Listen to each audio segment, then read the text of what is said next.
The Detroit Lions are squaring off against the Seattle Seahawks to kick off week 2 of the NFL season. But should the Lions be confident or concerned going into this matchup? Let's talk about the strengths and the weaknesses of the Seahawks and how the Lions might be able to take advantage of both.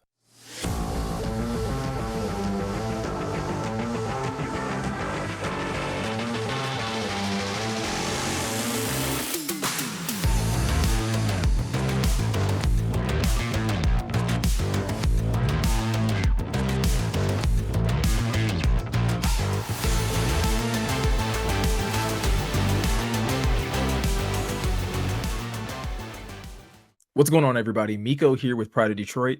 And in today's video, we're going to take a look at the Lions' opponent in week 2, the Seattle Seahawks, and break down some of the strengths and weaknesses of this team. And by the end of this video, we're going to come to the conclusion whether the Lions should be concerned or confident heading into this matchup.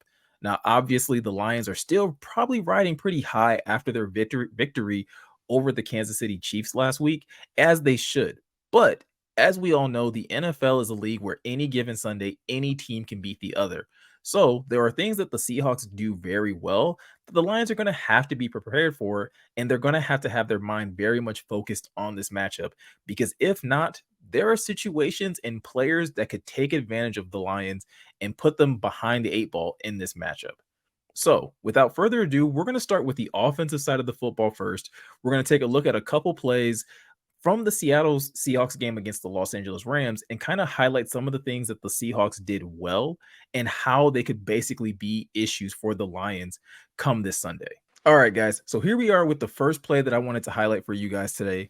And in this play, as you guys can see, we have the Seattle Seahawks on offense. We obviously have Geno Smith back there at the quarterback position. Next to him is Kenneth Walker. And then we have two receivers at the top, one of those being DJ Dallas, and I believe the other is Tony Lockett. And then at the bottom of the screen, we have DK Metcalf. Now, this play is going to be a run play that Kenneth Walker is going to take and basically showcase why he is a dangerous weapon for the Seattle Seahawks offense. When we're talking about things that the Lions have to contend with when taking on Seattle, being able to stop and contain Kenneth Walker has to be at the top of the list, in my opinion. And in this play, you're going to see exactly why that is. So we're going to go ahead and run it for the first time, and then we're going to actually break it down on the second go around. So Geno Smith is going to sit back here in shotgun, take the snap, hand off to Kenneth Walker. He's going to press the line and then basically bounce outside for another big gain against this Los Angeles Rams defense. So really quick, I'm going to pause it really quick before we take another close-up look. But as you can see, just how dynamic Kenneth Walker can be at the drop of a dime, right? And actually, let's just go ahead and run this again and kind of again get this close-up look of exactly what happens and how he's able to go from being pressed against the line to basically making such a big play.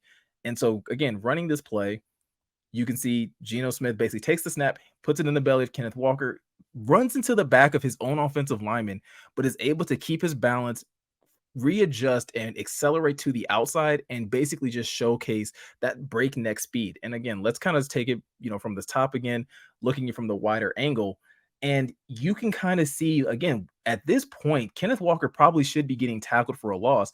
But because number 0, Byron Young for the Los Angeles Rams, kind of takes his eye off the ball and doesn't do a good job of holding contain, Kenneth Walker is able to basically, again, keep his balance, be able to look to the outside, and basically just go ahead and outrun the rest of the Los Angeles Rams defense in this situation. Now, in my opinion, a play like this is something that the Lions simply cannot afford to happen in their matchup against the Seattle Seahawks.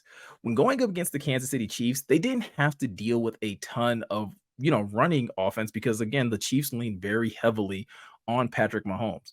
But as we can see in this play that we just broke down, the importance of being disciplined in the run game is going to be very key for Aaron Glenn's defense, because if you're not careful, if you just simply take your eye off the ball or assume that, oh, we got him bottled up and there's no way he's going to be able to get to the outside, he being Kenneth Walker III, can quickly make you pay and, again, take something that should be a loss and turn it into a very big gain.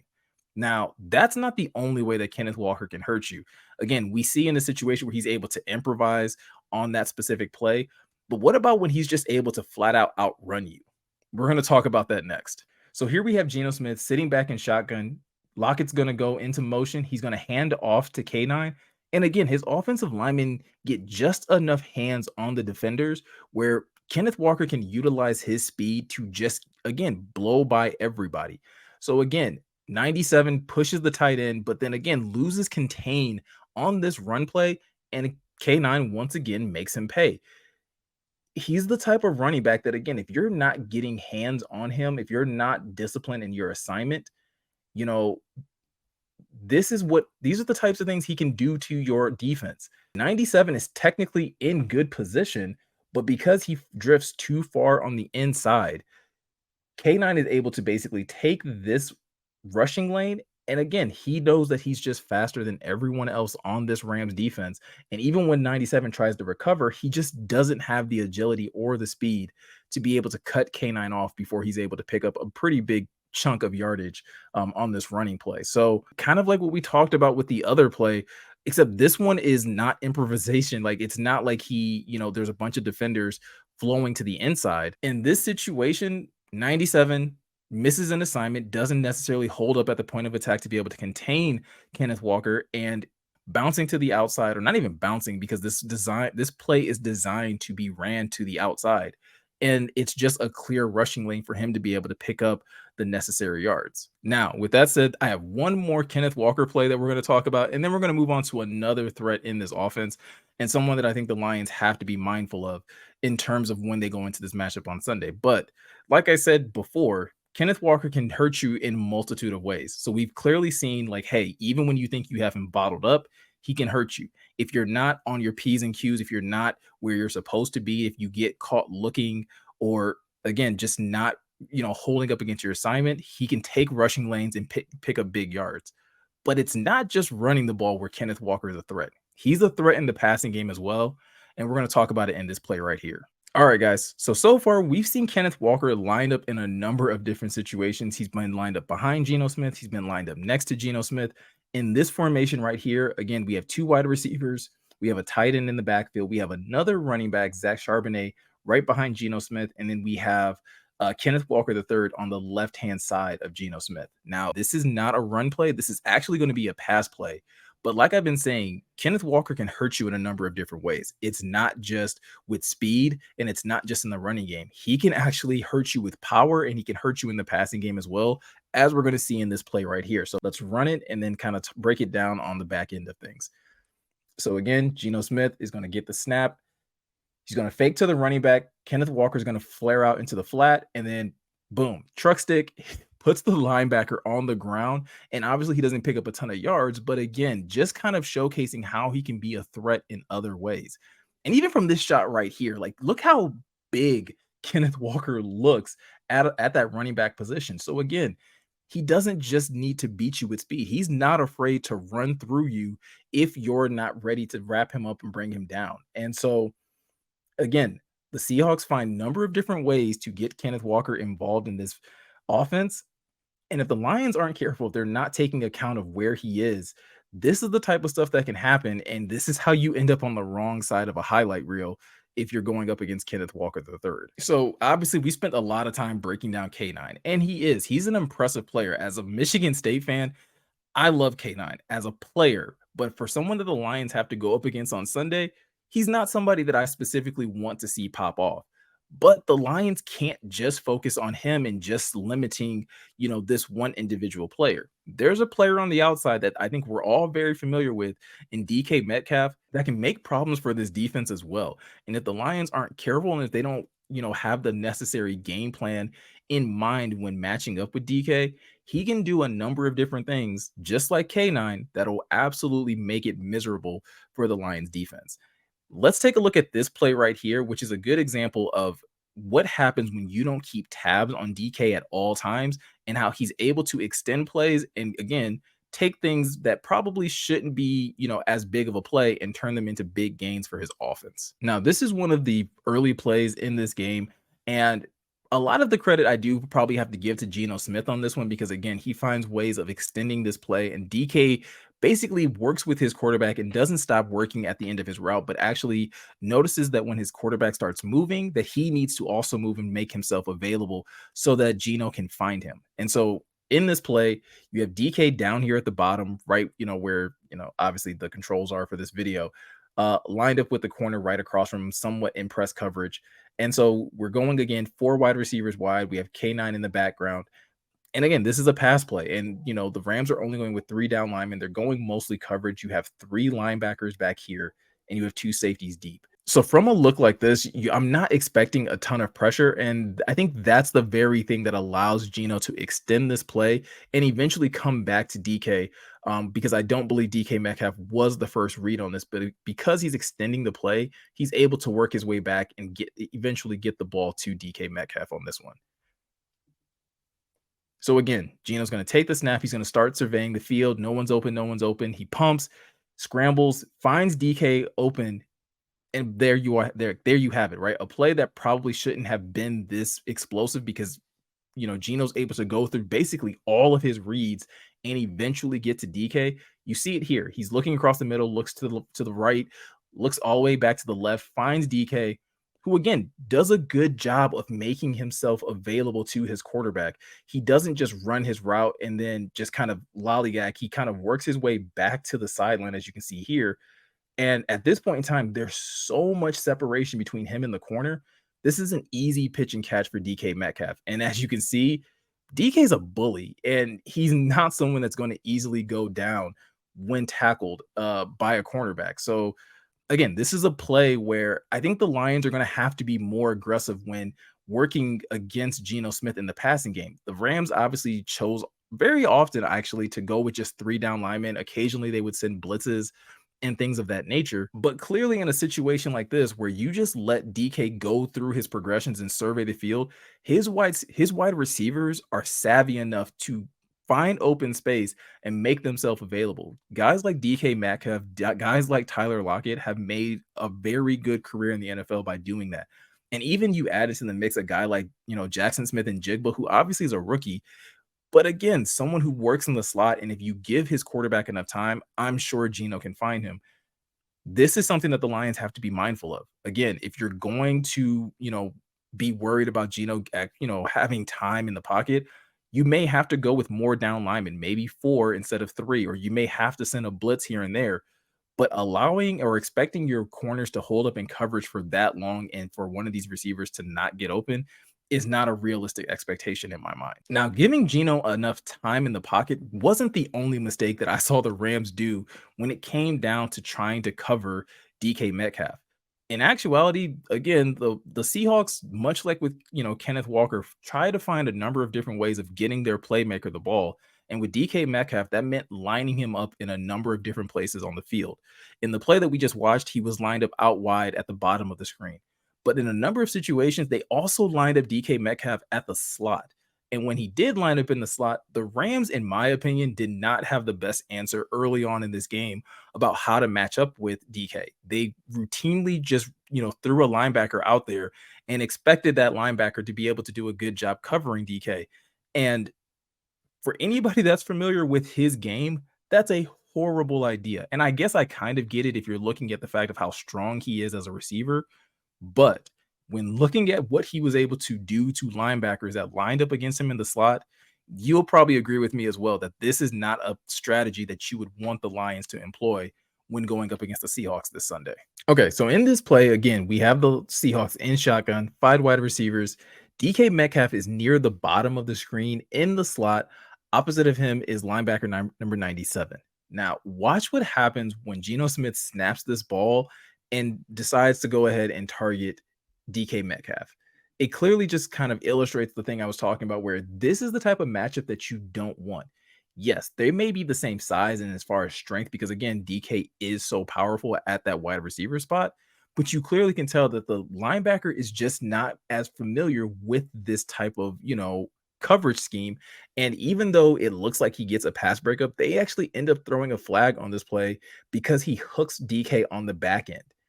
This is the type of stuff that, again, I don't think any of us would want to see the Lions do. They have some really good, capable defensive backs that could very well line up in the slot against DK. Obviously, Brian Branch last week had the pick six. We'll have to see if that's the route that the Lions decide to go with. But you also have CJ who could come down from his safety spot and line up opposite DK in these situations, who would be much, much better and much more comfortable in this type of situation. Not to mention, DK Metcalf is a bit of a trash talker. And so seeing him and CJ go opposite each other would probably be, fairly entertaining for us as a fan base. But again, this is something, if I'm talking about, if we're talking about things that we don't want to see the Lions do to help them not get exposed defensively, choosing to put linebackers opposite DK Metcalf in coverage, yeah, let's go ahead and not do that come this Sunday. So, guys, those are a couple plays offensively that, again, I don't think the Lions necessarily want to find themselves in these situations to be able to actually contend with the Seahawks in this game. Both Kenneth Walker and DK Metcalf already pose issues of their own just with their skill set. But again, if they're not on their P's and Q's as far as, understanding their assignments in run defense, over pursuing, or again, just not finishing tackles, Kenneth Walker can hurt you. If the Lions are not careful as far as getting enough pressure on Geno Smith and forcing him to get the ball out quicker, he has wide receivers like DK Metcalf and Tyler Lockett and JSN that can get open and turn short gains into big gains. And the third thing, we do not want to see this defense choosing poor matchups against DK Metcalf. Again, you have plenty of capable defensive backs in the likes of CJ Tracy Walker, Brian Branch, whoever you necessarily want to choose. And not to mention, guys like Cam Sutton have that type of versatility to play inside and outside. There's no reason why you have to put linebackers in positions to get abused by DK Metcalf. Because if you do, as we saw with the Rams, it just feels like it's more likely to happen. There were a number of other situations where, again, the Seahawks went to this matchup and it took probably like a couple penalties and a couple completions before they finally decided, like, okay, we're going to put a corner opposite DK Metcalf. And then things started to kind of get more under control. But when it comes to a Seahawks team, it's not just the offense that you have to worry about. There's also the defensive side of the ball as well that you have to contend with. And I know there's a lot of people looking at the final score of that Rams Seahawks game and saying, well, the Rams put up 30. And so therefore we can probably do the same thing as the Lions with a much better, complete offense.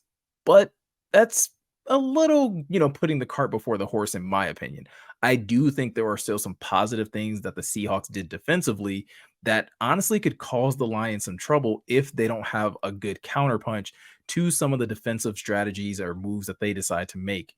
So let's go ahead and take a look at a couple plays and a couple things that I'm talking about in regards to the Seahawks defense, just kind of putting a focus on something that they weren't very good at last year, which is run defense. Now, if we're going to talk about a Seattle Seahawks defense, the number one player that we have to talk about is Bobby Wagner. And a lot of people think of Bobby Wagner and they're just like, hey, he's getting up there in age. How good could he still be?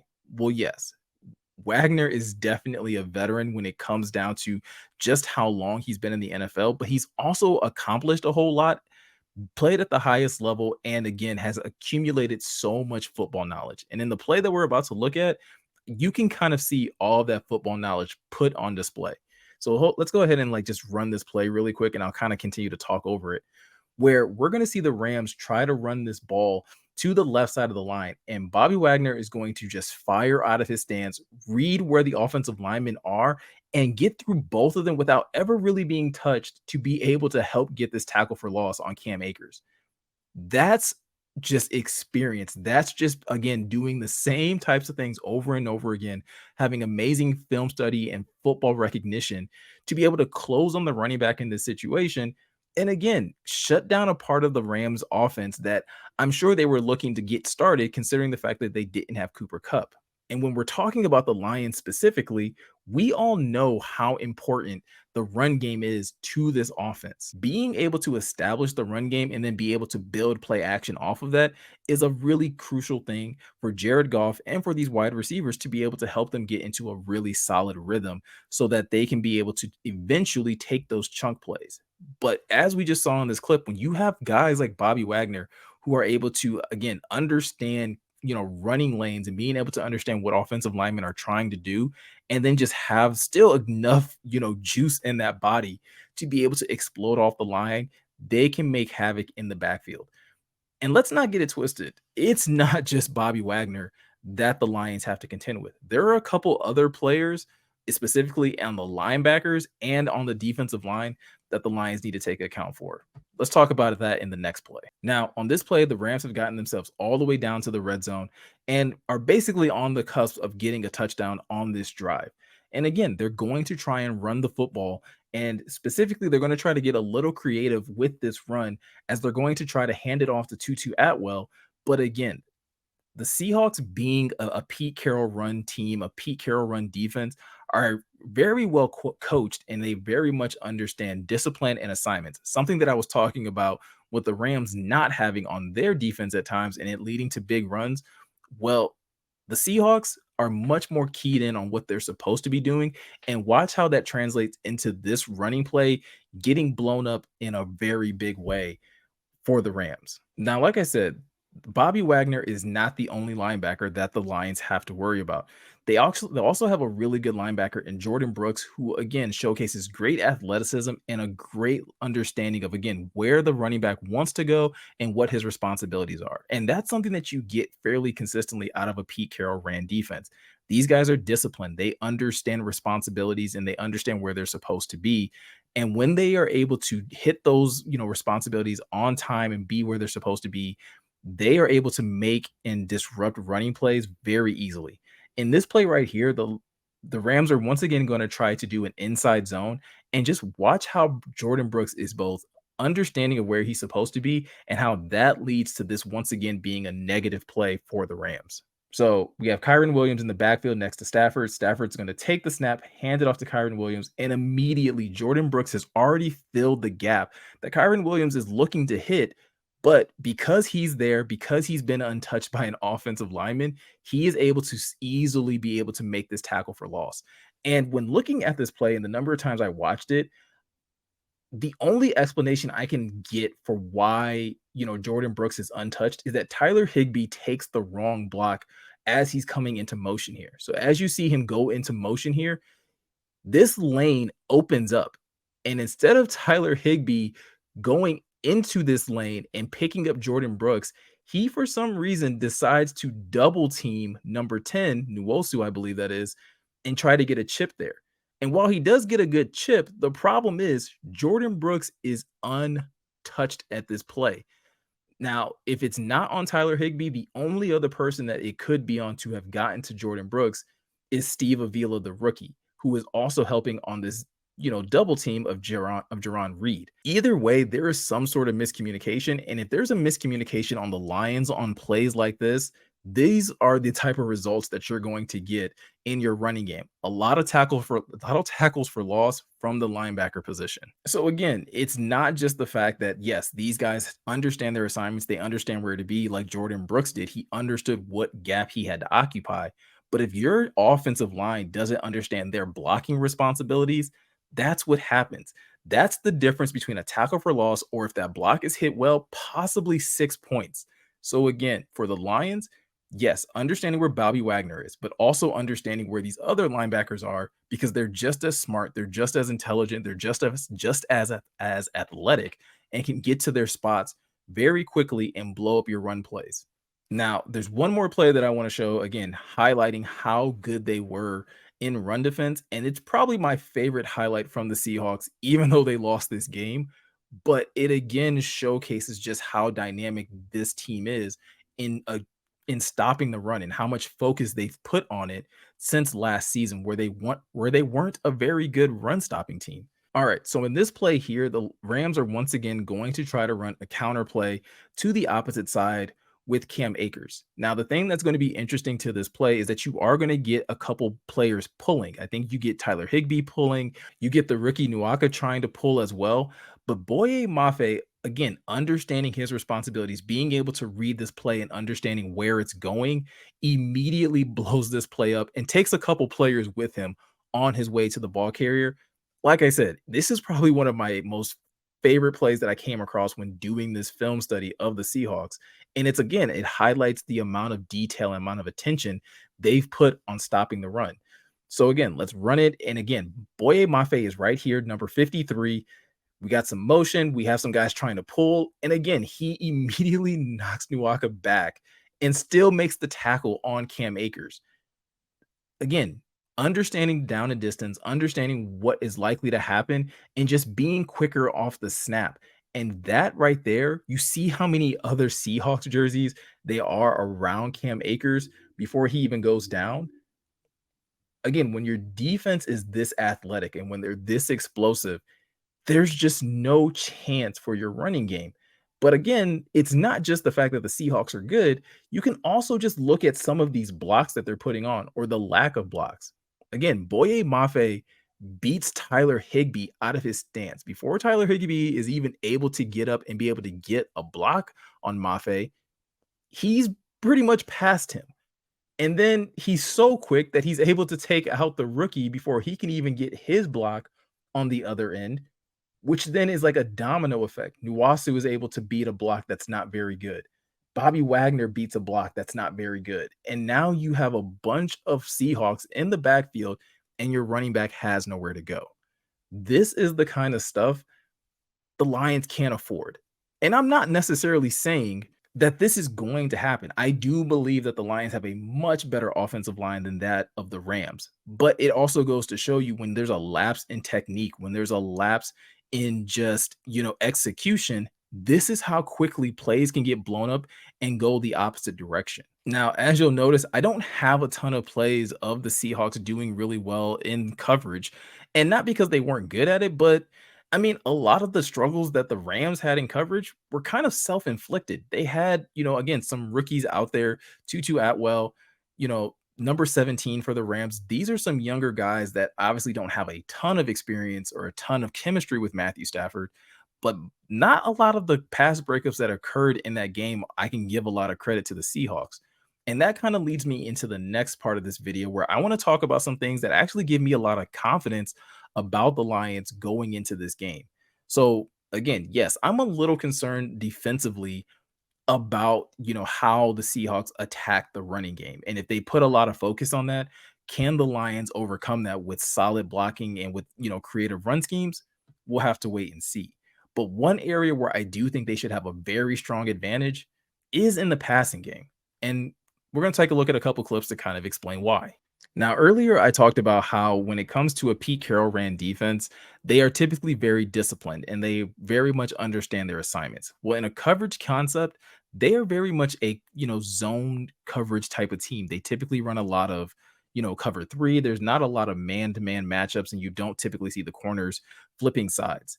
And while that can be good in a number of situations, it does leave you, susceptible to big plays over the course of a game, especially like when looking at the middle of the field or crossing routes or things of that nature, where again, guys can just find pockets in your zone where the quarterback can be able to make pinpoint passes and get big chunk plays.